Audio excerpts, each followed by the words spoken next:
साकुता एक sigma male बनने की कोशिश करने वाला बंदा है, लेकिन असल में वो थोड़ा सा लूजर टाइप है और कॉलेज में उसकी कोई खास सेटिंग भी नहीं। लेकिन उसकी जिंदगी पूरी तरह तब बदल जाती है जब वो एक दिन एक अजीब की लड़की से टकरा जाता है। साकुता लाइब्रेरी में पढ़ रहा होता है, तभी वो एक लड़की को देखता है जो कुछ अजीब हरकतें कर रही होती है और हैरानी की बात ये होती है कि कोई उसे देख ही नहीं पा रहा होता। वो लड़की पूरी तरह इनविजिबल होती है, लेकिन साकुता उसे साफ साफ देख पा रहा होता है। पहले तो उसे लगता है कि शायद ये प्लेबॉय मैंशन से भटक कर आ गई, लेकिन फिर वो नोटिस करता है कि आसपास कोई भी उसे नहीं देख रहा। साकुता उसे लगातार घूरता रहता है और ये देखकर बनी गर्ल खुद हैरान हो जाती है कि कोई इंसान उसे देख कैसे पा रहा है। साकुता उसे बताता है कि वो उसे पहचानता है। वो है माई, उसके कॉलेज की सीनियर और एक फेमस सेलिब्रिटी जिसके पोस्टर हर जगह लगे रहते हैं। माई उसे सख्त लहजे में चेतावनी देती है कि जो कुछ आज देखा है सब भूल जाओ और उसकी जिंदगी में टांग मत अड़ाओ। अगले दिन साकुता सुबह उठता है तो उसकी बहन काइडे उसके बगल में सो रही होती है। काइडे कुछ ज्यादा ही चिपकू टाइप की है। साकुता उसे बोलता है कि अब अपने बेड पर सोया कर, ये कोई हॉस्टल नहीं है। काइडे सोचती है कि शायद साकुता सुबह सुबह ज्यादा ही एनर्जेटिक हो गया है और वही उसके ऐसे बिहेव करने की वजह है। कॉलेज जाते वक्त साकुता ट्रेन में अपने दोस्त किमिया के साथ होता है। वो उससे पूछता है तुझे बनी गर्ल्स पसंद है? किमिया हंसते हुए बोलता है भाई अगर कोई बनी गर्ल्स सामने आ जाए तो मैं आंख झपकाए बिना उसे देखता रहूं। साकुता उससे पूछता है कि अगर पब्लिक में कोई बनी गर्ल खड़ी हो तो क्या तू तब भी उसे घूरेगा? किमिया बिना सोचे हाँ बोल देता है पूरे कॉन्फिडेंस के साथ। जब वो दोनों कॉलेज पहुंचते हैं तो वहाँ माई भी होती है। साकुता किमिया से पूछता है कि क्या उसे माई दिख रही है? किमिया कहता है हाँ दिख रही है, पर ये हमेशा अकेली क्यों रहती है? साकुता को क्यूरियोसिटी होती है कि इतनी फेमस होने के बावजूद माई इतनी लोनली क्यों है। तभी किमिया की गर्लफ्रेंड साकी आ जाती है। वो किमिया को खींचकर कॉपचे में ले जाती है और साकुता को ऐसा घूरती है जैसे उसने उसका वाईफाई पासवर्ड चुरा लिया हो। साकुता को पता चलता है कि माई को अपने सेलिब्रिटी काम की वजह से काफी क्लासेस मिस करनी पड़ी थी, इसीलिए उसके ज्यादा दोस्त नहीं बन पाए। थोड़ी देर बाद साकी साकुता से लड़ने लगती है और बोलती है कि किमिया से दूर रहा कर। वो साकुता के पुराने हॉस्पिटल इंसिडेंट का जिक्र करती है और उसे डराने की कोशिश करती है, लेकिन साकुता शांति से बोल देता है कि इतनी इनसिक्योरिटी ठीक नहीं, हर समय मूड स्विंग में रहने से कुछ नहीं होता। शाम को साकुता स्टेशन पर माई को देखता है। एक क्रीपी लड़का उसकी फोटो लेने की कोशिश कर रहा होता है। साकुता बीच में आकर उसे रोक देता है और साफ साफ बोल देता है भाई ये इंस्टाग्राम रील नहीं है। माई साकुता को थैंक्स बोलती है और दोनों साथ में ट्रेन से घर लौटते हैं। रास्ते में साकुता मजाक में बोल देता है कि बनी आउटफिट देखकर उसका दिमाग थोड़ा बफरिंग में चला गया था। माई सीरियस होकर कहती है कि उसे अच्छा नहीं लगता जब लोग उसे सिर्फ टाइम पास समझते हैं। माई साकुता से पूछती है कि क्या उसके कॉलेज में कोई दोस्त नहीं है? साकुता हंसकर कहता है 2 है और वही काफी है। माई चाहती है कि साकुता अफवाहों को साफ करे, लेकिन साकुता कहता है कि लोग सच को भी अपनी मर्जी से बदल ही देते हैं। फिर साकुता उससे पूछता है कि उस दिन बनी कॉस्ट्यूम क्यों पहना था? माई बताती है कि वो बचपन से फेमस है, पहले अच्छा लगा फिर हर कोई पहचानने लगा और वो थक गई। वो चाहती थी कि एक ऐसी दुनिया हो जहाँ कोई उसे पहचाने ही ना। एक दिन वो एक्वेरियम गई और उसे लगा कि उसकी विश सच हो गई है। लोग उसे देख ही नहीं पा रहे थे। पहले लगा कोइंसिडेंस है, लेकिन कैफे मॉल हर जगह कोई उसे देख नहीं पा रहा था। इसीलिए उसने बनी कॉस्ट्यूम पहना ताकि पता चले कि कहाँ कहाँ लोग उसे नहीं देख पा रहे। बाद में वो दोनों ब्रेड लेने जाते हैं। कैशियर सिर्फ साकुता से बात करता है, माई को कंप्लीटली इग्नोर कर देता है। माई हैरान रह जाती है कि साकुता उसकी बातों पर भरोसा कर रहा है। साकुता बोलता है कि उसने पहले भी ऐसे केसेस देखे और वो इसे कहता है एडोलेसेंट सिंड्रोम। फिर साकुता उसे अपने अपार्टमेंट ले जाता है कुछ दिखाने के लिए। वो अपने कमरे में जाकर शर्ट थोड़ा ऊपर करता है और अपने चेस्ट पर एक पुराना स्कार दिखाता है। माई हल्के से उसे छूती है और साकुता अजीब सी आवाजें निकालने लगता है जैसे डॉक्टर ने इंजेक्शन लगा दिया हो। साकुता माई को समझाता है कि उसके चेस्ट पर जो निशान है वो भी एडोलेसेंट सिंड्रोम की वजह से ही है। वो उसे एक और एग्जाम्पल दिखाता है, अपने मोबाइल में एक फोटो जिसमें उसकी बहन काइडे के शरीर पर चोट जैसे निशान है। साकुता बताता है कि काइडे के साथ कभी कोई मारपीट नहीं हुई थी, उसे सिर्फ इंटरनेट पर बहुत ज्यादा ट्रोल किया गया था और बिना किसी वजह उसके शरीर पर अपने आप जख्म दिखने लगे थे। एक दिन साकुता खुद उठा तो उसके चेस्ट पर भी वैसा ही घाव था। उसे हॉस्पिटल जाना पड़ा और वहीं से ये अफवाह फैल गई कि उसने 3 छात्रों को कूट दिया है। अचानक काइडे कमरे में घुस आती है और माई को देखकर अजीब तरह से रिएक्ट करने लगती है। उसे लगता है कि साकुता किसी स्पेशल गेस्ट को घर ले आया है। साकुता तुरंत काइडे को शांत करता है। माई खुद को इंट्रोड्यूस करती है। ये सुनकर काइडे थोड़ा उदास हो जाती है कि अब उसे अपने भाई का अटेंशन दूसरों के साथ भी बांटना पड़ेगा। साकुता को यकीन हो जाता है कि माई का केस भी काइडे जैसा ही है, पूरी तरह एडोलेसेंट सिंड्रोम। साकुता माई को सलाह देता है कि उसे दोबारा शो बिजनेस में लौट जाना चाहिए क्योंकि दिल से वो वही चाहती है। ये बात माई को गुस्सा दिला देती है। उसे लगता है कि साकुता उसे समझ ही नहीं पाया। वो वहाँ से चली जाती है और कई दिनों तक कॉलेज नहीं आती। साकुता ये जानने की कोशिश करता है कि माई ने आखिर एक्टिंग छोड़ी क्यों थी, लेकिन जहाँ देखता है वहाँ बस बेकार की अफवाहें ही मिलती हैं। उसी दौरान उसकी पार्ट टाइम जॉब पर एक फीमेल रिपोर्टर फुतुबा नहीं बल्कि फुमिका उसे बार बार परेशान करती है। वो साकुता के हॉस्पिटल इंसिडेंट पर स्टोरी बनाना चाहती है, लेकिन साकुता हर बार मना कर देता है। कॉलेज में साकुता अपनी दूसरी दोस्त फुतुबा से बात करता है। वो उससे पूछता है कि क्या कोई इंसान सच में इनविजिबल हो सकता है। फुतुबा उसे एक थ्योरी समझाती है, कोई चीज तब तक एग्जिस्ट करती है जब तक कोई उसे ऑब्जर्व कर रहा हो। अगर कोई देख ही नहीं रहा तो वो चीज धीरे धीरे गायब हो सकती है। ये सुनते ही साकुता घबरा जाता है। उसे एहसास एहसास होता है कि माई तब तक दिखती थी जब तक वो फेमस थी। अब जब लोग उसे देख ही नहीं पा रहे तो कहीं वो सच में गायब ना हो जाए। वो भागते हुए अपने अपार्टमेंट पहुंचता है। बाहर माई बैठी होती है, भूखी और थकी हुई, क्योंकि लोग उसे देख नहीं पा रहे। वो कुछ खरीद भी नहीं पा रही थी। अगले दिन फुतुबा साकुता को इस सिंड्रोम की थ्योरी समझाती है। वो बताती है कि अगर एक डिब्बे में बिल्ली रखी हो और डिब्बा बंद हो तो जब तक हम उसे खोल कर नहीं देखें हम नहीं जान सकते कि बिल्ली ठीक है या नहीं। मतलब कोई चीज तभी सच में होती है जब कोई उसे देख रहा हो। कुछ हफ्तों बाद साकुता और माई साथ में ग्रोसरी शॉप जाते हैं, बिल्कुल किसी कपल की तरह। माई बताती है कि वो जिस चीज को छूती है, जैसे गाजर या सामान, वो भी कुछ देर बाद गायब हो जाता है। साकुता मजाक मजाक में अपना चांस देखता है और बोलता है, तो क्या तुम मेरा हाथ पकड़ोगी तो मैं भी गायब हो जाऊंगा। माई इसे इन्विटेशन समझ लेती है और उसका हाथ पकड़ लेती है। वो टीज करती है कि उसके दिमाग में अजीब अजीब ख्याल चल रहे हैं। साकुता बिना झिझक बोल देता है कि हाँ, पूरा इमेजिनेशन मोड ऑन है। माई अपनी मैच्योर चालें दिखाती है और उसका हाथ और कसकर पकड़ लेती है। बाद में साकुता माई का अपार्टमेंट देखने के लिए एक्साइटेड होता है, लेकिन माई मना कर देती है। वो अभी भी उस बात से नाराज होती है जब साकुता ने उसे सेलिब्रिटी बनने की सलाह दी थी। माई कहती है कि साकुता नहीं जानता कि उसने एक्टिंग छोड़ी क्यों थी। तभी साकुता खुलासा करता है कि वो सब जानता है। वो बताता है कि माई ने एक्टिंग छोड़ी अपनी माँ से बदला लेने के लिए, क्योंकि उसकी माँ ने उसकी मर्जी के बिना उससे स्विमसूट फोटोशूट करवाया था। ये सुनते ही माई उसे थप्पड़ मार देती है और उसके पुराने जख्म और यादें ताजा हो जाती है। उसे याद आता है कि कैसे उसकी माँ ने उसे सिर्फ पैसा कमाने का जरिया बना लिया था। साकुता उसे समझाता है कि यही गुस्सा और यही दर्द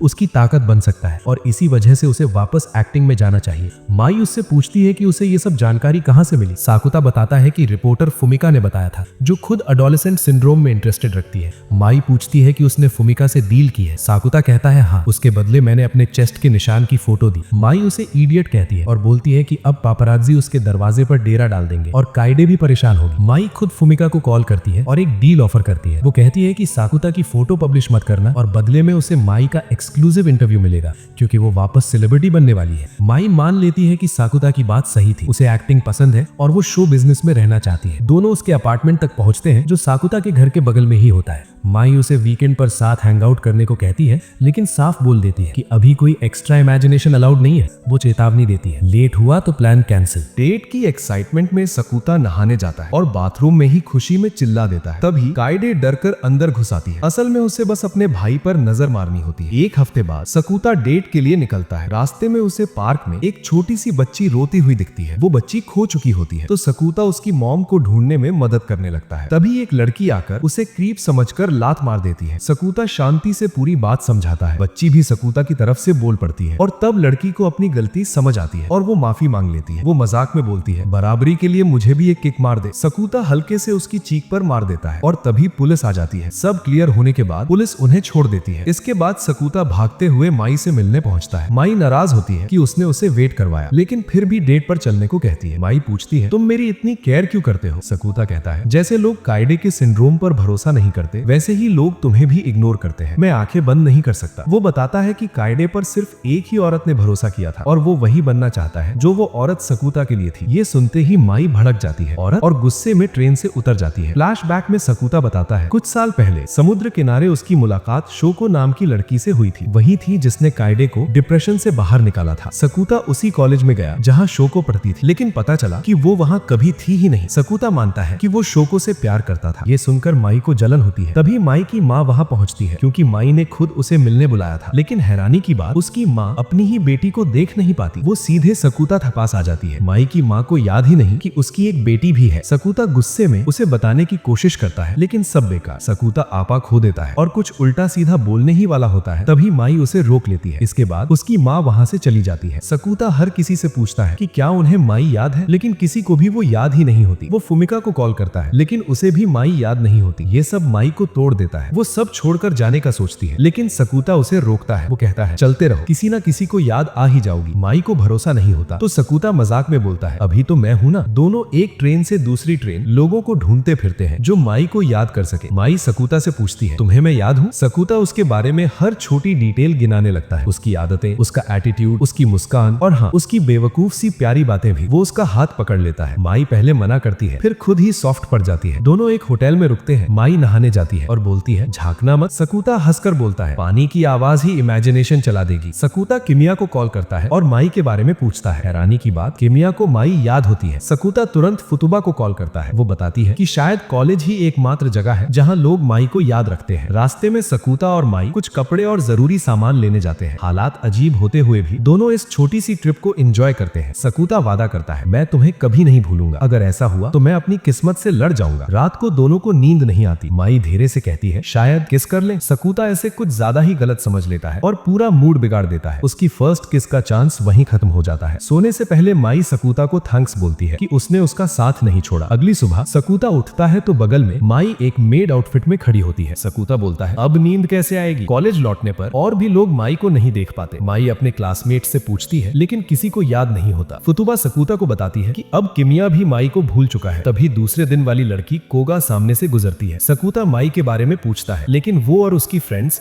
सकुता को अजीब समझ लेती है। फुतुबा पूरी ब्रेन पावर लगाकर एक कंक्लूजन पर पहुंचती है कि जो लोग सो जाते हैं वो माई को भूल जाते हैं। सकुता को झटका लगता है। उसे समझ आता है कि अगर वो उस रात सो गया होता तो वो भी माई को भूल जाता। स्कूल के बाद सकुता अपने पार्ट टाइम जॉब पर चला जाता है, लेकिन उस वक्त सकुता का दिमाग कहीं और ही अटका होता है। उसके दिमाग में बस माई और एडोलेसेंट सिंड्रोम घूम रहा होता है। वो स्टोर पर जाता है और एनर्जी ड्रिंक्स खरीद लेता है। घर आकर वो अपनी डायरी खोलता है और अब तक जो कुछ भी हुआ सब डिटेल में लिख देता है ताकि अगर भूल भी जाए तो सच उसके पास रहे। अगली सुबह सकुता उठता है तो हालत ऐसी होती है जैसे जिंदगी भर सोया ही ना हो। ये देखकर माई को हल्का सा एक आ जाता है। दोनों साथ साथ कॉलेज जाते हैं। माई अब भी होपफुल रहती है कि शायद आज कोई उसे देख ले। आज एग्जाम का पहला दिन होता है। सकुता नींद में झूलते हुए पेपर स्ट्रगल करके लिख रहा होता है। बाद में वो फुतुबा से मिलता है और तभी उसे समझ आता है फुतुबा सो चुकी और उसे माई याद ही नहीं है। सकुता जानबूझकर लगातार खुद को जगाए रखता है। दिन बीतते जाते हैं और उसकी हालत और खराब होती जाती है। ये सब माई नोटिस कर लेती है। एक दिन सकुता फिर से एनर्जी ड्रिंक खरीद रहा होता है। तभी माई उसे पकड़ लेती है। माई कहती है, मैं तुम्हें पढ़ा दूंगी। सकुता मान जाता है लेकिन शर्त रखता है कि वो बनी कॉस्ट्यूम पहनेगी। माई हंसकर बोलती है, अगर परफेक्ट स्कोर आया तो रिवॉर्ड मिलेगा। सकुता मजाक में कुछ ज्यादा ही अजीब मांग रख देता है जिसे माई साफ मना कर देती है। फिर सकुता एक और डेट मांगता है और माई हाँ कह देती है। दोनों पढ़ाई शुरू करते हैं। माई उसे एग्जाम्पल बनाकर समझाती है और जापानीज अल्फाबेट में सिक्योरिटी और गारंटी का फर्क बताती है। सकुता बीच बीच में उसे टीज करता है और माई उसे किताब मार देती है। कुछ घंटे बीतते हैं। माई अपनी एक अजीब सी फैमिली स्टोरी बताती है और माहौल हल्का हो जाता है। अचानक सकुता पढ़ते पढ़ते सो जाता है। तभी पता चलता है माई ने उसके ड्रिंक में स्लीपिंग मेडिसिन मिला दी थी। माई धीरे से कहती है, इतनी कोशिश करने के लिए धन्यवाद। वो रोते हुए उसे अलविदा कहती है क्योंकि उसे लगता है कि सकुता अब उसे भूल जाएगा और वो फिर से अकेली रह जाएगी। अगली सुबह काइडे सकुता को उठाती है कि वो लेट हो रहा है। सकुता उठता है तो उसके बेड से बनी कॉस्ट्यूम गिर जाता है। काइडे समझती है कि ये उसके लिए है और अजीब रिएक्शंस देने लगती है। सकुता अपनी डायरी खोलता है। उसमें लिखा होता है, 1 महीने पहले मैं एक बनी गर्ल से मिला था, उसका नाम माई है। सकुता को डायरी पर भरोसा करना पड़ता है लेकिन उसका दिमाग मानने को तैयार नहीं होता। वो कॉलेज जाता है। किमिया बोलता है, लगता है आजकल ठीक से सो रहा है। तभी सकुता को अजीब सा एहसास होता है जैसे कोई उसे घूर रहा हो। फुतुबा उसे एक लेटर देती है। उसमें लिखा होता है, ऑब्जर्वेशन किसी के होने का सबूत। फुतुबा कहती है कि ये लेटर उसे नोटबुक में मिला लेकिन उसे याद नहीं कि उसने ये कब लिखा। लेटर में लिखा होता है, अगर लोग किसी को इग्नोर कर रहे हैं तो उस इग्नोरेंस को ओवरराइड करना पड़ेगा। एग्जाम शुरू होता है। सकुता फिर से सिक्योरिटी और गारंटी में अटक जाता है। अचानक उसे किसी के पढ़ाने की याद आती है। माई की सारी मेमोरीज उसके दिमाग में फ्लड हो जाती है। उसकी आंखों से आंसू निकल आते हैं। उसे याद आ जाता है वो बनी गर्ल जिससे वो प्यार करने लगा था। सकुता क्लास से भागता है। वो ठान लेता है कि स्टेटस को तोड़ेगा। वो चाहता है कि लोग उस लड़की को भूलना बंद करें जिसे वो सबसे ज्यादा चाहता है। खुले मैदान में सकुता सारी हिम्मत जुटाकर चिल्लाकर बोलता है, मैं माई से प्यार करता हूँ। लोग सोचते हैं ये कोई प्रैंक है और इग्नोर कर देते हैं लेकिन सकुता रुकता नहीं। वो बार बार चिल्लाता है कि वो उसे कितना चाहता है, कि वो उसके साथ फ्यूचर देखता है। धीरे धीरे स्टूडेंट्स बाहर आने लगते हैं। तभी माई सामने आ जाती है। वो दौड़कर सकुता के पास आती है और उसे एक जोरदार थप्पड़ मार देती है क्योंकि वो उसे भूल गया था। माई कहती है कि वो उसे माफ नहीं करेगी। सकुता उसे कसकर पकड़ लेता है और छोड़ने से मना कर देता है। माई उसके पैर पर जोर से पैर रखती है। सकुता दर्द में चीख पड़ता है लेकिन फिर भी मुस्कुरा देता है। वो माई की आंखों में देखकर कहता है, सिर्फ पसंद नहीं करता, मैं तुमसे सच में प्यार करता हूँ। सकुता उसे बताता है कि वो उसे बहुत बहुत पसंद करता है। माई हल्की मुस्कान के साथ कहती है, ये बात 1 महीने बाद फिर कहना, अभी तो मैं मोमेंट में बह गई हूँ। सकुता बिना सोचे बोल देता है, कोई दिक्कत नहीं, मैं रोज कह दूंगा। तभी सबका ध्यान अपनी तरफ खींचते हुए माई जोर से चिल्लाकर कहती है कि सकुता के बारे में ये अफवाह कि उसने किसी को हॉस्पिटल भेजा था पूरी तरह झूठ है। सकुता घबरा जाता है कि अब टीचर डांटेंगे लेकिन माई उसका हाथ पकड़कर कहती है, डरो मत, मैं तुम्हारे साथ हूँ। 1 हफ्ते बाद सब कुछ नॉर्मल हो जाता है। सकुता के दोनों दोस्त किमिया और फुताबा उसे एक साथ सिग्मा मेल भी और चमन भी बोलते हैं क्योंकि उसने भीड़ के खिलाफ जाकर सच के लिए आवाज उठाई थी। कुछ हफ्तों बाद काइने सुबह टीवी पर न्यूज देख रही होती है जहां जापान जर्मनी को फुटबॉल में हरा देता है। कॉलेज में किमिया सकुता के अजीब हेयरकट का मजाक उड़ाता है। लंच के समय फुताबा अचानक टपक पड़ती है। माई सकुता के लिए लंच लेकर आती है। सकुता उसे टीज करता है कि वो अब फुल टाइम कुक बन गई है। दोनों साथ बैठकर खाते हैं। सकुता कैजुअली पूछता है, मेरी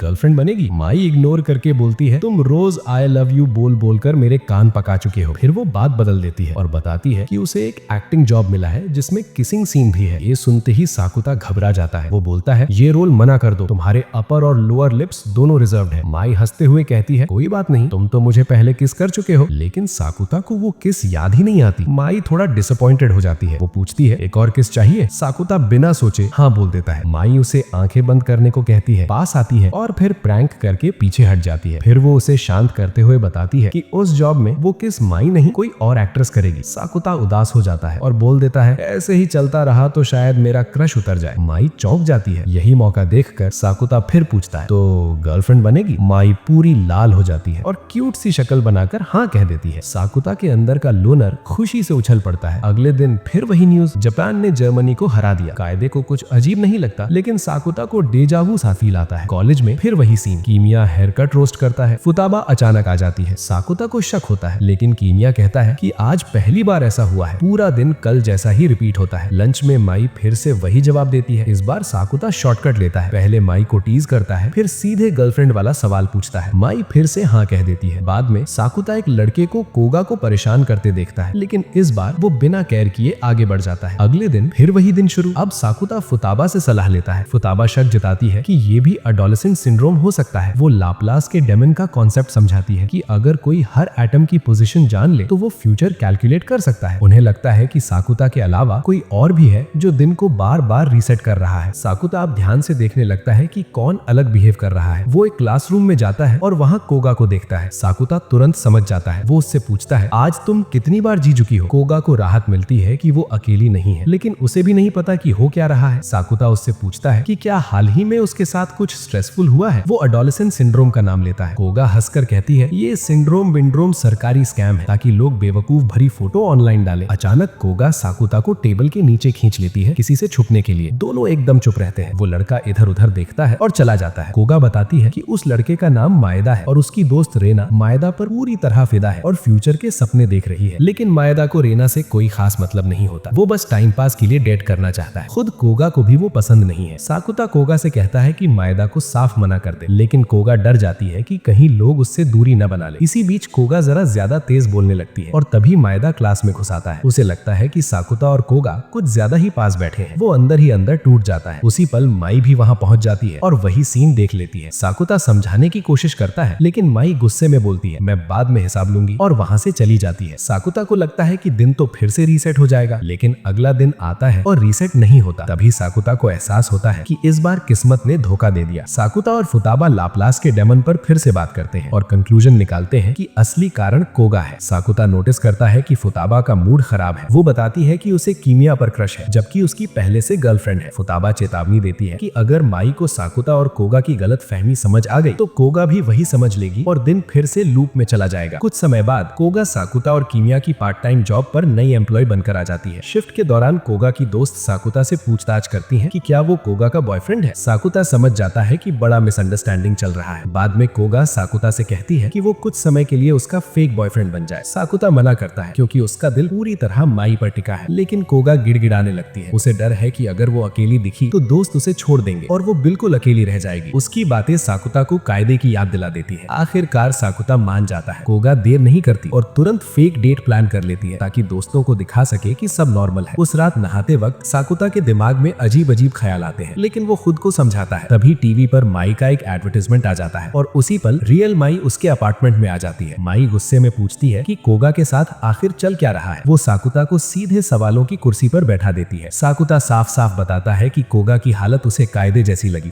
और वो नहीं चाहता कि कोगा भी अकेली पड़ जाए। माई उसे डांटती है, लेकिन आखिर में उसे एक मौका देती है। वो साफ कहती है, लॉयल्टी मुझे दिखानी पड़ेगी। साकुता फिर कोई उल्टी सीधी बात करने ही वाला होता है कि माई उसे चुप करा देती है। वो बताती है कि उसे काम पर जाना है और जाते जाते साकुता को एक बैग थमा देती है। साकुता सोचता है कि ये कोई और चीज है, लेकिन माई बताती है कि ये कायदे के लिए ड्रेस है ताकि उसका कॉन्फिडेंस बढ़े। दरवाजा खुलता है और कायदे सब सुन चुकी होती है। माई कायदे को ड्रेस देती है। कायदे खुश होकर माई को फ्यूचर सिस्टर इन लॉ बोल देती है। साकुता माई को थैंक्स बोलता है कि वो उसकी बहन के लिए इतनी प्यारी है। माई हंसकर चेतावनी देती है, कोगा के मामले में जरा संभल कर रहना। अगले दिन साकुता कीमिया से मायदा के बारे में पूछता है। उसे पता चलता है कि मायदा पहले से रिलेशनशिप में और बस लोगों को इस्तेमाल करता है। ये जानकर साकुता को गुस्सा आता है। वो ठान लेता है कि कोगा को प्रोटेक्ट करेगा। साकुता कोगा से मिलने जाता है और उनकी फेक डेट शुरू होती है। वो हल्के मजाक में कोगा की तारीफ करता है, जिससे वो शर्माने लगती है। डेट के दौरान कोगा साकुता से उसका फोन नंबर मांग लेती है, लेकिन साकुता के पास फोन नहीं होता। आखिर सिग्मा लोगों को जिंदगी जीने के लिए फोन की जरूरत नहीं होती। पूरी रात कोगा अपनी दोस्तों से बातें करती रहती है, कभी एनिमे कैरेक्टर्स पर चर्चा तो कभी बेकार के टॉपिक्स। इसी वजह से वो अगली सुबह काफी सुस्त लगती है। कोगा बताती है कि उसने ये सब इसलिए किया ताकि वो अपने फ्रेंड ग्रुप से अलग न पड़ जाए। साकुता सोचता है कि ये लड़की अंदर से काफी उलझी हुई है। दोनों एक्वेरियम जाते हैं और एक फोटो खिंचवाते हैं। फोटो में साकुता ऐसा दिखता है जैसे उसे जिंदगी बहुत मजेदार लग रही हो। वो पेंगुइन्स को देखकर हंसता है और बोलता है कि ये ऐसे चलते हैं जैसे हमेशा एग्जाम देने जा रहे हो। थोड़ी देर बाद कोगा अपने पास्ट के बारे में बताती है। वो बताती है कि पहले वो बहुत अलग दिखती थी, फिर उसे टोक्यो आना पड़ा और खुद को बदलना पड़ा ताकि लोगों में फिट हो सके। उसे नया वर्जन पसंद है, लेकिन फिर भी उसे लगता है कि वो कभी कभी फेक बन रही है। साकुता उसे समझाता है कि इंसान वही होता है जो वो खुद को बनाता है, और अगर नया रूप उसे पसंद है तो उसी को अपनाना चाहिए। अचानक बीच पर एक लड़की घबराई हुई दिखती है। उसका नाम यानामी होता है। उसका फोन स्ट्रैप कहीं गिर गया होता है। कोगा मदद करना चाहती है, लेकिन यानामी मना कर देती है और बोलती है कि वो अलग फ्रेंड ग्रुप से है। साकुता उसे ज्यादा भाव नहीं देता और दोनों स्ट्रैप ढूंढने निकल पड़ते हैं। साकुता अपनी तेज नजर लगाता है और स्ट्रैप ढूंढ निकालता है। कोगा जल्दी में उसे उठाने जाती है और थोड़ी गीली हो जाती है। अगले दिन कोगा को सर्दी लग जाती है। साकुता उससे मिलने जाता है, खाना लेकर आता है और हल्की फुल्की छेड़छाड़ करता है। कोगा पूछती है कि वो उसके लिए इतना सब क्यों कर रहा है। साकुता हंसते हुए कहता है क्योंकि तुम खास हो। वो उसे घर पर आराम करने को कहता है, लेकिन कोगा मना कर देती है। उसे डर है कि अगर वो गायब रही तो दोस्त क्या सोचेंगे। साकुता उसे समझाता है कि एक सच्चा इंसान काफी होता है पूरी दुनिया के लिए। कुछ दिन बाद कोगा साकुता को पीचेस गिफ्ट करती है। साकुता मजाक में सोचता है कि आज की शाम काफी मीठी होने वाली है। बाद में कोगा पूछती है कि माई के साथ क्या हुआ था। साकुता बताता है कि हालात अलग होते तो शायद सब कुछ अलग होता। कोगा पूछती है कि क्या माए ने कभी पसंद है बोला। साकुता को एहसास होता है कि उसने ऐसा कभी नहीं सुना। रात को माए का कॉल आता है, सिर्फ साकुता की आवाज सुनने के लिए। साकुता खुश हो जाता है। माए मजाक में कोगा को उसकी नई स्पेशल फ्रेंड बोलती है और थोड़ा जेलस भी हो जाती है। दोनों जॉब्स पर बात करते हैं। साकुता बोलता है कि उसका सपना है साल में एक बार काम करने का। अगले दिन किमिया फुताबा से मिलने आता है। फुताबा घबरा जाती है और साकुता को देखकर पैनिक हो जाती है। साकुता बिना कुछ बोले वहां से चला जाता है। वो जानता है कि किमिया इतना जल्दी कुछ समझने वाला नहीं है। बाद में सब ये कंक्लूड करते हैं कि टाइम लूप इसलिए रुका क्योंकि कोगा अब अपनी जिंदगी से खुश है, लेकिन कोगा को खुद ये बात अभी पता नहीं। फिर सारा साकुता से लड़ने लगती है और किमिया से दूर रहने को कहती है। असल में वो फुताबा से जेलस होती है। साकुता उसे शांत होने को कहता है, जिससे वो और भड़क जाती है। अगले दिन साकुता सारी बात किमिया को बता देता है। किमिया वादा करता है कि वो सिचुएशन संभालेगा। वो पूछता है कि साकुता और कोगा का रिश्ता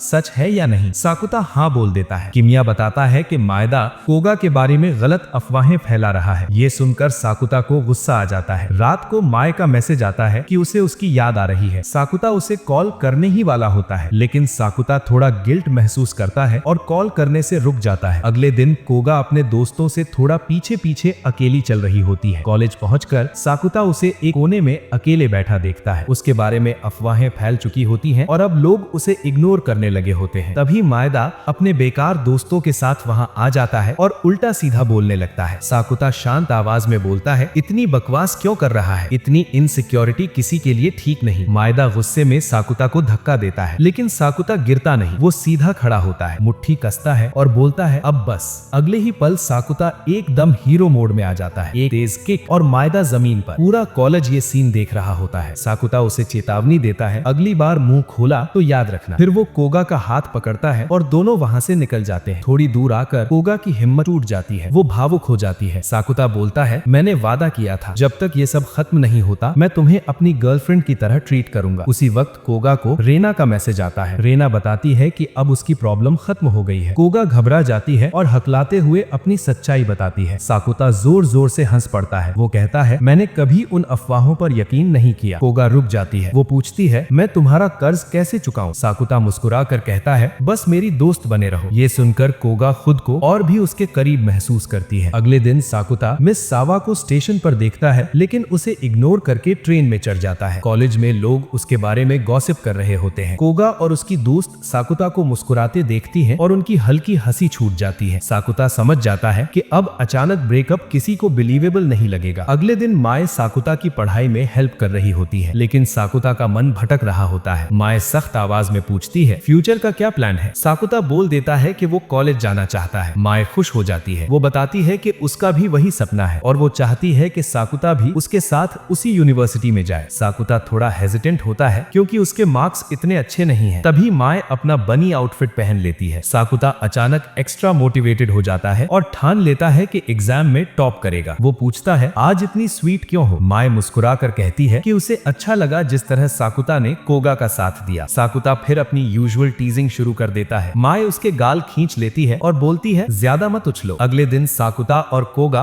डेट पर जाते हैं। वो दोनों शॉपिंग करते हैं, हंसते हैं और फ्यूचर की बात करते हैं। कोगा साफ साफ कहती है कि माए और साकुता के रिश्ते को सपोर्ट करती है। साकुता बताता है कि फेक रिलेशनशिप कैसे खत्म करेंगे। कोगा एक बिलीवेबल प्लान बनाती है ताकि लोग सवाल न पूछें। कुछ दिन बाद साकुता की बहन उसे उठाती है। लोग उससे समर वेकेशन के प्लान्स पूछते हैं। वो हंसकर बोलता है, खाना, सोना और आराम। आखिरकार वो दिन आ जाता है जब साकुता और कोगा अपनी आखिरी डेट पर जाते हैं। बीच पर दोनों बहुत मजा करते हैं, कॉर्न खाते हैं, पानी में खेलते हैं, सैंड कासल बनाते हैं। ये डेट कोगा के लिए खास बन जाती है। शाम को कोगा साकुता को थैंक यू बोलती है और गुड बाय कह देती है। इस तरह उनकी छोटी सी फेक लव स्टोरी खत्म हो जाती है। मीठी सी फेक रिलेशनशिप के बाद दोनों अच्छे मन से अलग हो जाते हैं। कोगा साकुता को उसके सपनों के लिए बेस्ट विशेस देती है और मुस्कुरा कर अलविदा कह देती है। अगले दिन साकुता की बहन उसे उठाती है, लेकिन साकुता को कुछ अजीब महसूस होता है। वो समझ जाता है कि दिन फिर से रिपीट हो गया है। वो भागकर कोगा के पास जाता है और पूछता है कि क्या उसके साथ भी दिन दोबारा रिपीट हो रहा है। कोगा मना कर देती है। वो कहती है कि उसके लिए सब नॉर्मल है। साकुता कंफ्यूज हो जाता है। वो फुताबा के पास जाता है। फुताबा शांत दिमाग से पूरी बात समझती है और कंक्लूजन निकालती है। वो बताती है कि कोगा झूठ बोल रही है। वो चाहती है कि ये रिश्ता चलता रहे ताकि साकुता धीरे धीरे उसके करीब आ जाए। अगला दिन आता है, फिर वही डेट, बीच, भुट्टा, पानी में खेल, रेत के घर और बर्फ वाली मिठाई। अगला दिन भी वही, तीसरी बार भी वही। चौथी बार साकुता को पूरा यकीन हो जाता है कि कुछ गड़बड़ है। इस बार वो प्लान बदल देता है। वो कोगा को बीच की जगह दूसरे शहर ले जाता है। दोनों घूमते हैं, स्नैक्स खाते हैं और मंदिर जाते हैं। मंदिर में साकुता मजाक में एक विश लिखता है और कोगा को डराता है, भगवान से झूठ बोला तो कॉन्फिडेंस और कम हो जाएगा। कोगा घबरा जाती है और जल्दी से अपना नाम लिख देती है। साकुता उस विश को लटका देता है। कोगा और भी नर्वस हो जाती है। वो वापस बीच जाने को कहती है, लेकिन साकुता मना कर देता है। वो सीधे कहता है, अब झूठ बंद करो। कोगा बात टालने की कोशिश करती है, लेकिन साकुता साफ बोल देता है। वो कहता है कि उसकी फीलिंग्स माए के लिए कभी नहीं बदलेंगी, चाहे दिन 1000 बार क्यों न रिपीट हो। अचानक बारिश शुरू हो जाती है। कोगा टूट जाती है। वो रोते हुए अपनी सच्चाई बता देती है। वो कहती है कि उसे लगा था कि बार बार डेट दोहराने से वो साकुता का दिल बदल देगी। शुरू में वो बस एक अच्छी दोस्त बनना चाहती थी जो साकुता और उसकी पसंदीदा लड़की को सपोर्ट करे, लेकिन हर रीस्टार्ट के साथ उसकी फीलिंग्स कम होने की जगह और बढ़ती चली गई। वो रोते हुए कहती है, मुझे समझ नहीं आ रहा कि ऐसा क्यों हुआ। बारिश के बीच कोगा खड़ी होती है और साकुता खामोशी से उसकी बात सुनता है। उसे समझ नहीं आता कि हर बार दिन दोहराने पर उसके दिल की फीलिंग्स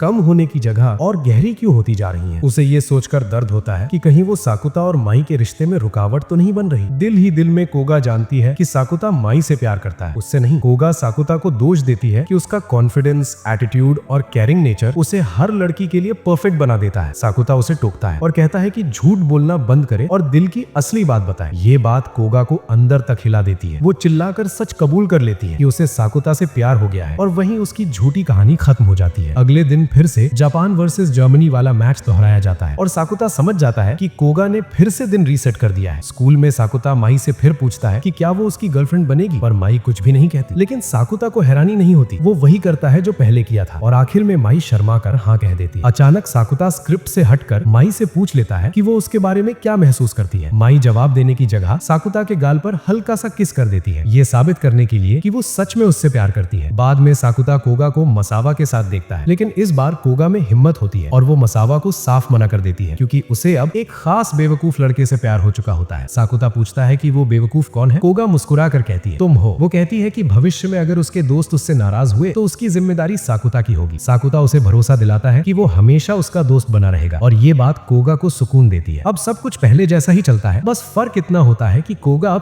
फेक गर्लफ्रेंड नहीं बल्कि एक सच्ची दोस्त होती है। एक दिन साकुता और फुताबा कोगा को अकेले घर जाते देखते हैं, लेकिन थोड़ी देर बाद कोगा को नए दोस्त मिल जाते हैं जो उसे वैसे ही अपनाते हैं जैसी वो है। फुताबा का मानना होता है कि साकुता और कोगा किसी अजीब वजह से जुड़े थे, जैसे उनके रास्ते एक पल के लिए टकरा गए हों। इसके बाद साकुता माई के साथ घर लौटता है। अब वो ऑफिशियली कपल होते हैं। रास्ते में बारिश के बीच एक रहस्यमयी लड़की दिखाई देती है जो एक जानवर को बचा रही होती है। साकुता को एहसास होता है कि वो लड़की शोको है। उसकी यादें उसे वापस समंदर किनारे की पहली मुलाकात तक ले जाती हैं, जहां शोको ने उसे टूटने से बचाया था। कुछ हफ्तों बाद साकुता समझता है कि ये शोको अलग है, उसे पहचानती तक नहीं। शोको उसके घर आती है और कायदे जलन महसूस करने लगती है। उसे लगता है कि साकुता ने उसे रिप्लेस कर दिया है। साकुता खुद भी कंफ्यूज होता है कि शोको उसके लिए क्या मायने रखती है। आखिरकार साकुता कोगा को माफ कर देता है, लेकिन एक शर्त के साथ। उस शर्त के बाद दोनों साथ साथ घर की तरफ चल पड़ते हैं। रास्ते में माई साकुता से पूछती है कि ये नई लड़की शोको कौन है। उसे हल्की सी टेंशन होती है कि कहीं शोको उसका बंदा न छीन ले। चलते चलते वो लोग देखते हैं कि फुताबा एक अजीब से इंटरनेट कैफे में घुस रही है। तीनों को शक होता है और वो फुताबा के पीछे पीछे अंदर चले जाते हैं। वो उसे ढूंढते हैं। साकुता उसका फोन भी मिलाता है, लेकिन तभी फुताबा अचानक सामने आ जाती है बिना फोन के और देखते ही देखते वहां से भाग जाती है। साकुता उसका पीछा करके उसे पकड़ लेता है। तब फुताबा बताती है कि एडोलेसेंस सिंड्रोम ने फिर से खेल कर दिया है। इस बार सिंड्रोम ने फुताबा की 2 कॉपीज बना दी है, यानी दुनिया में अब 2 फुताबा मौजूद है। फुताबा समझाती है कि वो इंटरनेट कैफे में इसलिए थी क्योंकि दूसरी फुताबा उसके घर में उसकी जगह रह रही थी। साकुता माई से पूछता है कि क्या फुताबा कुछ दिन उसके घर रह सकती है। माई तुरंत मना कर देती है क्योंकि उसे डर होता है कि साकुता कहीं ज्यादा ही केयरिंग न बन जाए। माई सुझाव देती है कि वो भी वहीं रुकेगी ताकि सब पर नजर बनी रहे। इधर कायदे को शक होने लगता है कि उसका भाई इतनी सारी लड़कियों के बीच में कुछ ज्यादा ही पॉपुलर हो गया है। साकुता सबको कायदे से मिलवाता है, जिससे कायदे को थोड़ी राहत मिलती है। हालांकि वो अब भी कंफ्यूज रहती है। शाम को फुताबा नहाने जाती है और साकुता बाहर खड़ा उससे लगातार सवाल पूछता रहता है। फुताबा हैरान रह जाती है कि इस सिचुएशन का उसके पास कोई लॉजिकल जवाब नहीं है। उसे डर सताने लगता है कि कहीं दूसरी फुताबा उसकी जिंदगी में आगे ना निकल जाए। तीनों ये बात डिस्कस करते हैं कि 2 फुताबा का एक साथ एग्जिस्ट करना असल में इम्पॉसिबल होना चाहिए, खासकर जब दोनों कभी एक ही कमरे में नहीं दिखी। रात में साकुता बाहर सोता है। थोड़ी देर बाद माई आकर उसके पास लेट जाती है और धीमी आवाज में बातें करती है, लेकिन साकुता का दिमाग अब भी फुताबा में अटका होता है, जिससे माई का मूड थोड़ा खराब हो जाता है। माई डेट पर जाने की बात करती है, लेकिन वो जानती है कि साकुता का ध्यान अब इन्वेस्टिगेशन में ही लगा है। मजाक में माई कहती है कि वो उसे इनाम दे सकती है, लेकिन साकुता सोच में पड़ जाता है और सही मौका हाथ से गवा देता है। दोनों गलती से एक दूसरे से टकरा जाते हैं और पल खराब हो जाता है। माई मुस्कुरा कर कहती है कि आगे और मौके मिलेंगे, बस अगली बार साकुता को गड़बड़ नहीं करनी है। सुबह सब लोग माई का बनाया खाना खाने साथ में बैठते हैं। साकुता मन ही मन सोचता है कि काश माई भविष्य में उसकी पत्नी बन जाए। तभी डोरबेल बजती है। बाहर शोको आई होती है बिल्लियों से मिलने। वो अंदर आकर देखती है कि साकुता कितना सराउंडेड रहता है और वो हल्के मजाक में उसे टीज करती है। साकुता दूसरी फुताबा को ढूंढने निकलता है, लेकिन वो लैब में नहीं मिलती। बाद में वो उसे कुनिमी को खेलते हुए देखते पाता है। साकुता पूछता है कि उसे कुनिमी में क्या अच्छा लगता है। फुताबा बताती है कि एक बार जब वो बहुत परेशान थी तब कुनिमी ने सही वक्त पर उसकी मदद की थी। वो कहती है कि बात किसी चीज की नहीं थी, बल्कि उस समय की थी जब किसी ने उसका साथ दिया था। साकुता उसे बताता है कि दूसरी फुताबा उसके घर में रह रही है। ये प्लेफुल फुताबा असल वजह जानती है, लेकिन जानबूझकर बताने से मना कर देती है। इधर दूसरी फुताबा कायदे और शोको को पढ़ा रही होती है। तभी माई को उसके एजेंट का फोन आता है। माई कैजुअली बता देती है कि वो अपने बॉयफ्रेंड के घर है, जिससे एजेंट थोड़ा घबरा जाता है। साकुता कुनिमी से बात करता है, जो फुताबा की चिंता करता दिखता है। इससे साकुता को लगता है कि शायद दोनों के बीच कुछ पॉसिबल है। बाद में घर पर साकुता को फुताबा के पुराने ऑनलाइन बिहेवियर के बारे में पता चलता है। जब वो फुताबा से इस बारे में पूछता है तो उसे एक आइडिया आता है। फुताबा फाइनली सच बताती है कि उसने वो अकाउंट सिर्फ इसलिए बनाया था ताकि वो नॉर्मल तरीके से दुनिया से जुड़ सके, और शायद यही वजह थी कि उसकी 2 वर्जन्स बन गई। लेकिन धीरे धीरे वो जगह उसके लिए अटेंशन लेने की आदत बन जाती है। फुताबा मान लेती है कि वो अक्सर नोटिस करती है कि लोग उसे अजीब नजरों से देखते हैं, जिससे उसे अपने ही बॉडी से अजीब सा फील होने लगता है। ऑनलाइन तस्वीरें डालने से उसे वो अटेंशन और अप्रूवल मिलता है जिसकी उसे कमी लगती थी, लेकिन साथ ही अंदर एक गिल्ट भी पैदा हो जाता है। यही सुख और गिल्ट की टक्कर उस कॉन्ट्रडिक्शन को जन्म देती है और फुताबा को शक होता है कि शायद इसी वजह से एडोलेसेंस सिंड्रोम ने उसे 2 हिस्सों में बांट दिया। फुताबा साकुता से मदद मांगती है कि वो दूसरी फुताबा को रोके ताकि वो खुद को दुनिया के सामने बार बार शोकेस करना बंद करे। इसके बाद साकुता माई से पूछता है कि वो किस बारे में बात करना चाहती थी। सच सुनते ही साकुता का दिमाग घूम जाता है। माई की एजेंसी ने उसे ना तो बॉयफ्रेंड से मिलने की और ना ही डेट करने की इजाजत दी है। थोड़ी देर शांत होने के बाद दोनों फैसला करते हैं कि वो अपने रिश्ते के लिए लड़ेंगे, लेकिन फिलहाल थोड़ा डिस्टेंस रखेंगे माई के करियर की खातिर। अगले दिन साकुता फुताबा से कहता है कि उसे उसके ऑनलाइन फोटोज के बारे में पता है। वो ऑकवर्ड तरीके से उसकी तारीफ कर देता है, जिससे फुताबा को अजीब सा फील होने लगता है। साकुता साफ कह देता है कि वो यहाँ फुताबा के साथ समय बिताने आया है, क्योंकि फिलहाल माई उससे मिल नहीं सकती। फुताबा फिर अपनी दूसरी फोटोज दिखाती है और और बताती है कि ये सब उसके खुद के बॉडी से नाराजगी का एक तरीका था। वो साकुता से कहती है कि वो डिसाइड करे प्लेफुल फुताबा या नर्गी फुताबा। कुछ दिन बाद साकुता मान लेता है कि वो ये फैसला नहीं कर पा रहा। तभी कुनिमी अचानक आ जाता है और साकुता मौका देखकर मैच मेकर बन जाता है फुताबा को उसकी मदद करने के लिए। एक हफ्ते बाद भी साकुता प्लेफुल फुताबा को समझाता रहता है ताकि वो ऑनलाइन फोटोज डालना छोड़ दे। तभी फुताबा को एक मैसेज आता है, वो फ्रीज हो जाती है। सेंडर उसके स्कूल यूनिफॉर्म को पहचानता है और उसे मिलने की धमकी देता है। साकुता फोन छीनकर सीधे पुलिस की बात करता है। डर के मारे फुताबा अकाउंट डिलीट करने को तैयार हो जाती है। शाम को साकुता फुताबा के घर जाता है। फुताबा उससे कहती है कि आज रात उसके साथ रहे, बस सेफ्टी के लिए। साकुता मजाक में कुछ कह देता है तो फुताबा उसे माई की धमकी दे देती है। नहाते वक्त फुताबा बार बार साकुता को आवाज देती है और फिर अचानक अपना दिल खोल देती है। बताती है कि बचपन से ही वो अकेली रही, माँ बाप काम में बिजी और वो हमेशा अपने आप में। सब कुछ बदल गया जब स्कूल में उसकी मुलाकात साकुता और कुनिमी से हुई। उसे याद है पहली बार उसने साकुता से कहा था कि सबके ताने झेलने के बाद भी स्कूल आना इजी बात नहीं है। साकुता को फुताबा की बातें शुरू से ही इंटरेस्टिंग लगी और तभी से उनकी दोस्ती हो गई। फुताबा डरती है कि कहीं वो अपने दोस्तों को ना खो दे, खासकर जब साकुता और कुनिमी अपनी अपनी जिंदगी में आगे बढ़ चुके हैं। साकुता उसे समझाता है कि वो दोनों को कम समझ रही है। वो कुनिमी को कॉल करता है और मिलने बुलाता है। कुनिमी दौड़ा दौड़ा आता है, डरते हुए कि कहीं साकुता ने फुताबा के साथ कुछ गड़बड़ तो नहीं की। ये देखकर फुताबा की आंखें भर आती हैं। उसे एहसास होता है कि वो अकेली नहीं है। तीनों साथ बैठते हैं, हंसते हैं और साकुता उन्हें फायरवर्क्स दिखाता है। समंदर किनारे वो फायरवर्क्स जलाते हैं, हंसते खिलखिलाते हैं, अपनी यूथ को एंजॉय करते हैं। कुनिमी बिना ज्यादा सवाल किए सब समझ जाता है क्योंकि हर चीज समझाने की जरूरत नहीं होती। अगली सुबह कुनिमी घर लौट जाता है। प्लेफुल फुताबा साकुता से कहती है कि अब उसे नर्डी फुताबा का ध्यान रखना चाहिए क्योंकि उसे उसकी ज्यादा जरूरत है। साकुता घर लौटकर नर्डी फुताबा को बताता है कि अकाउंट डिलीट हो चुका है, लेकिन फुताबा देखती है उसका वॉलपेपर जिसमें प्लेफुल फुताबा, कुनिमी और साकुता खुश नजर आ रहे हैं। अगली सुबह साकुता बिल्लियों के बीच उठता है और कायदे बताती है कि फुताबा घर छोड़कर चली गई है। ये सुनते ही साकुता पूरा डैड मोड में आ जाता है और उसे कॉल करने लगता है, लेकिन फुताबा अपना फोन पीछे छोड़ देती है। तेज बारिश में साकुता उसे ढूंढने निकल पड़ता है। वो उसके घर जाता है, लेकिन प्लेफुल फुताबा बताती है कि वो वहाँ नहीं है और अब तक दोनों फुताबा एक इंसान में मर्ज भी नहीं हुई हैं। फुताबा को अंदाजा होता है कि वो कहाँ जा सकती है और जगह निकलती है स्कूल। साकुता भीगता हुआ स्कूल पहुंचता है। वहाँ फुताबा अकेली खड़ी होती है। साकुता उससे पूछता है कि क्या वो उसके और कुनिमी के साथ फायरवर्क्स देखने चलेगी, लेकिन फुताबा मना कर देती है। उसे लगता है कि वो जल्द ही गायब हो जाएगी और दूसरी फुताबा ही असल फुताबा बनकर रह जाएगी। ये सोचते ही फुताबा रोने लगती है। उसे वो फोटो याद आता है और लगता है कि दूसरी फुताबा लड़कों के लिए बेहतर दोस्त है। साकुता उसे डांटते हुए सीधा सीधा इडियट कह देता है। वो बोलता है कि उसके चश्मे उसे दूसरी फुताबा से ज्यादा कूल बनाते हैं। वो उसे स्टेशन पर मिलने को कहता है। अचानक साकुता चक्कर खाकर गिर जाता है और होश आता है हॉस्पिटल में, जहाँ माई उसके पास बैठी होती है। साकुता बेवकूफी भरी बातें शुरू कर देता है जिससे माई उसे घूरती है। थोड़ी देर बाद साकुता फुताबा से मिलता है और उसे समझाता है कि वो ये सोचना बंद करे कि उसकी कोई अहमियत नहीं। वो बताता है कि उसकी मौजूदगी उसके आसपास के लोगों के लिए बहुत मायने रखती है। फुताबा आखिरकार मान जाती है और फायरवर्क्स देखने के लिए साकुता और कुनिमी के साथ चलने को तैयार हो जाती है। साकुता उससे कहता है कि ये बात किसी और भी इंपॉर्टेंट इंसान को बता। फुताबा अपनी दूसरी खुद को कॉल करती है और कहती है कि वो फायरवर्क्स देखना चाहती है। अचानक फुताबा गायब हो जाती है। साकुता फोन उठाता है और अगले ही पल फुताबा फिर से सामने होती है। अब वो एक ही इंसान बन चुकी होती है। तीनों फायरवर्क्स शो पहुंचते हैं। कुनिमी और साकुता फुताबा को चिढ़ाते हैं कि चश्मे में वो ज्यादा बैडी लग रही है। तीनों साथ बैठकर फायरवर्क्स देखते हैं। फुताबा कुनिमी को अपने दिल की बात बता देती है, लेकिन जवाब नहीं मांगती क्योंकि उसे पता है कि उसकी कोई उम्मीद नहीं। आंखों में आंसू होते हैं लेकिन चेहरे पर मुस्कान भी। उसे एहसास होता है कि उसके पास सच्चे दोस्त हैं। साकुता उदास रहने लगता है। उसे माई की बहुत याद आती है। माई उसे भरोसा दिलाती है कि स्कूल ईयर शुरू होते ही उनके पास साथ में और वक्त होगा। एक दिन साकुता माई को ढूंढता है, लेकिन स्कूल में वो कहीं नहीं मिलती। वो माई के अपार्टमेंट के बाहर उसे देखता है, लेकिन माई उसे पहचानती ही नहीं। वो साकुता पर आरोप लगाती है कि वो उसकी बहन का कोई क्रीपी फ्लिंग है जो मूव ऑन नहीं कर पा रहा। तभी एक ब्लॉन्ड लड़की आती है और बताती है कि वो असल में माई है। वो समझाती है कि उसकी बॉडी उसकी बहन नोदोका से स्वैप हो गई है। ये सुनकर साकुता को झटका लगता है, खासकर जब वो देखता है कि माई अब नोदोका की बॉडी में है। अपार्टमेंट के अंदर नोदोका पैनिक करने लगती है, लेकिन माई उसे शांत रहने को कहती है। साकुता को पता चलता है कि नोदोका भी आइडल है और माई की छोटी अनोइंग बहन है। माई बताती है कि नोदोका घर नहीं जाना चाहती थी और सुबह उठते ही उनकी बॉडीज बदल चुकी थी। किसी को समझ नहीं आता ये सब क्यों हुआ। जहाँ नोदोका घबराई रहती है, वहीं माई और साकुता बिल्कुल काम रहते हैं। माई फैसला करती है कि जब तक सोल्यूशन नहीं मिलता वो नोदोका बनकर रहेगी और नोदोका माई। स्केड्यूल्स एक्सचेंज होते हैं और साकुता को जिम्मा मिलता है कि वो नोदोका को माई की तरह जीने में मदद करे। अगली सुबह साकुता मुंह में बिल्ली के बाल के साथ उठता है। कायदे कमरे में घुसती है और अजीब बातें करने लगती है। स्कूल जाते वक्त नोदोका डरती है कि माई के दोस्त उसकी सच्चाई पकड़ लेंगे। साकुता हंसते हुए कहता है कि उसकी बहन के वैसे भी कोई खास दोस्त नहीं है। बाद में माई चुपके चुपके से साकुता से कहती है कि उसे लगता है कि ये सब उसकी वजह से हुआ। वो बताती है कि माई ने उसे सेलिब्रिटी बनाया और नुदोका की माँ ने नुदोका को आइडल बनाया ताकि माई से कंपटीशन हो सके। अब साकुता को चिंता होने लगती है कि नुदोका आइडल होते हुए ट्रेन में सफर भी नहीं कर पाती, लेकिन नुदोका साकुता को भरोसा दिलाती है कि वो कोई बिगड़ी हुई राजकुमारी नहीं है जिसने कभी ट्रेन में सफर न किया हो। वो साकुता को दिखाती है कि माई की तरह बिहेव कैसे करना है और उसे देखकर साकुता हैरान रह जाता है कि नुदोका माई से कितनी मिलती जुलती है। इसके बाद साकुता फुटाबा से मिलता है। फुटाबा की थ्योरी है कि हर एडोलेसेंट सिंड्रोम एक अनस्टेबल मेंटल स्टेट की वजह से होता है। साकुता कहता है कि नुदोका की प्रॉब्लम ये है कि वो खुद को माई से कम समझती है, लेकिन उसे नहीं पता कि इसे ठीक कैसे किया जाए। थोड़ी देर बाद साकुता और नुदोका बीच पर घूमने जाते हैं। साकुता उसकी टांगों को देखकर अजीब अजीब ख्यालों में खो जाता है और खुद को ही कोसता है। वहीं माई जो नुदोका की बॉडी में है ये सोचकर कंफ्यूज हो जाती है कि आखिर ये बंदा अपनी बहन का दिल कैसे जीत लेता है। साकुता नुदोका को चिढ़ाना शुरू कर देता है और उसे कहता है कि वो घर से भागी क्योंकि वो माई से अपने फीलिंग्स साफ साफ कहने से डरती है। नुदोका जवाब देने ही वाली होती है कि साकुता उसे रोक देता है और कहता है माई को सब पता है। बाद में नुदोका साकुता से कहती है कि वो उसके घर रुकना चाहती है। माई को समझाते हुए आखिरकार वो सच बोल देती है कि उसे माई से नफरत है क्योंकि हर बार उसकी तुलना माई से की जाती थी। जब भी नुदोका का रिजल्ट माई से कम होता उसकी माँ उसे और ज्यादा डिस्करेज करती। वो बताती है कि जब माई का करियर स्लो हुआ तब नुदोका का करियर ऊपर जाने लगा, लेकिन जैसे ही माई वापस आई सब कुछ उसी का हो गया। माई मान लेती है कि वो भी नुदोका से नाराज थी, लेकिन असली गलती वो अपने बेपरवाह पिता को मानती है जिसने दो अलग अलग माओं से दो बहनों को पैदा किया और दोनों को कंपटीशन में डाल दिया। माई साकुता के घर रुकती है। कायदे को शक होने लगता है कि उसका सीधा साधा भाई इतनी लड़कियों को घर क्यों ला रहा है। साकुता लंबा बात लेता है। माई पूछती है कि इतना वक्त क्यों लग गया। वो मजाक में कहता है कि वो पानी में एक्सपेरिमेंट कर रहा है। माई को ये बात थोड़ी अजीब लगती है। वो साकुता का स्कार देखती है और साकुता उससे उसे छूने को कहता है, लेकिन माई मना कर देती है क्योंकि वो नुदोका की बॉडी को कोई नुकसान नहीं पहुंचाना चाहती। इसके बाद दोनों बहनें एक दूसरे की जिंदगी जीने लगती हैं। काम, प्रैक्टिस, इंटरव्यूज